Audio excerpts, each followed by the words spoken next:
I'm Cathy Erickson, and I am a fiber artist, and I live in Washougal, Washington. I am most known in the quilting world for my micro quilting. I am not a full-time quilter. I work at least half-time at a regular job, both as a chemist and as an accountant. The group that I had belonged to, which was the Contemporary Quilt Art Association of Seattle, decided that it would be great for the quilters to stretch their quilts by incorporating poetry into the quilts. I found a poet that was local that I could work with by Googling Maggie. Even if you can't see those shapes. Cathy and I met in 2002. She came over to my house and showed me her quilt, which is called Radiance. And once I saw that quilt, I said, definitely, let's do this one-time project of a quilting poem. I was drawn to that quilt, Radiance, because it had Japanese fabrics in it. And that's why Cathy chose me of all the poets who applied, because I've lived in Japan for 12 years and also written haiku and tanka and other Japanese poetry forms. When I met Maggie, I had never really given thought to that a quilt could have a story. I had always just done traditional patterns with twists. Cathy and I both grew up on the East Coast, and as we were growing up in the 40s and 50s, we heard about Pearl Harbor, but we never heard about the Japanese Americans internment.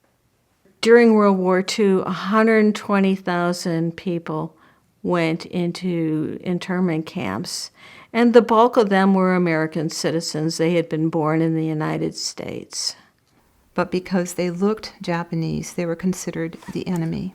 I was shocked. It just didn't seem like that was something that could happen. After the bombing of Pearl Harbor on December 7th, 1941, all the Japanese Americans on the West Coast, within 500 miles of the coast, were gathered and put into temporary assembly centers, they were called. There's a woman there holding a small bunny, and it really touched me that that's what she chose to bring. 10 camps were completed.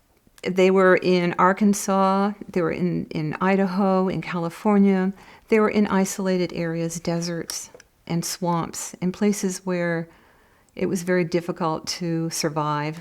In the winters and the summers were brutal. And they were transported by bus or by train to these internment camps. So I'm going to write something about what it was like to leave your pets behind. I think it's really powerful. Mm-hmm. Quilters are visualists, and so there were images that were just popping through my head and many ideas. So they're leaving this place near the water and the waves.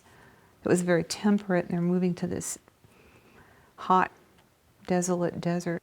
Cathy and I both did research on each quilt and each poem that we created to make sure that they were accurate. We interviewed Japanese Americans who'd been in the camps. They loaded us onto trucks bound for the camps, took our homes, our possessions, our land, just because we were Japanese Americans. 2 suitcases were all we were allowed for clothes, photos, keepsakes. 20 years of our lives in America. That night I cut strips of cloth from garments I had to leave behind, and from them I sewed this quilt. Each stitch a remembrance, each square, rectangle, a tribute to nature's bounty in the desolation of Heart Mountain.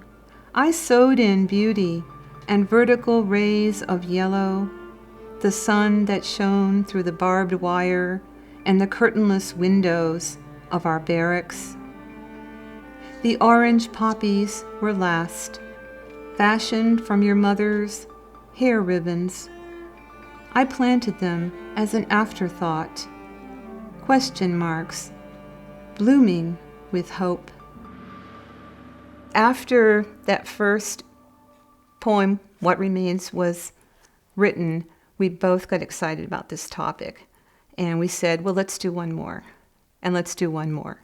And so this one poem, What Remains, generated 5 years of collaboration and exhibitions and programs. And then everyone asked for the book. Do you have a book?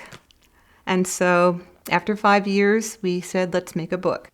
Maggie and I did 10 quilts and 10 poems together. For the most part, the quilts came first, and then the poems. The poetry helps me a lot because in quilting, I always have these stumbling blocks, and I've found that if I can go to a poem, sometimes they'll take the next step. Now that my quilts have stories, I am totally hooked. One thing I learned about collaborating is you have a built-in cheerleader. They don't know what you can and can't not do. So if you ask them, can I do this? They say yes. It's a total inspiration. I've grown to love Japanese Americans through meeting them the last 7 years. And I love their resilience. Their the saying that when I lived in Japan, I heard quite often, it's called shikata ga nai. Shikata ga nai. It can't be helped. This acceptance of what was being done to them. They created beauty in their lives, even though they were in the deserts. The first time I went to an internment camp was with my daughter, and the area was very desolate. But yet there was a spirit. There was some residual spirit that was taking over this and had taken over the land and was still there 65 years later. I think our collaboration helped to remind people that we are all Americans. Several people look different, they speak different, they have different customs, but we are all Americans. And to be careful not to let that happen again, because it very well could. I made quilts that I never knew that I was even capable of making. It took me to places that 10 years ago I would have never imagined I would be. My next quilt adventure will have a story and a meaning and a purpose.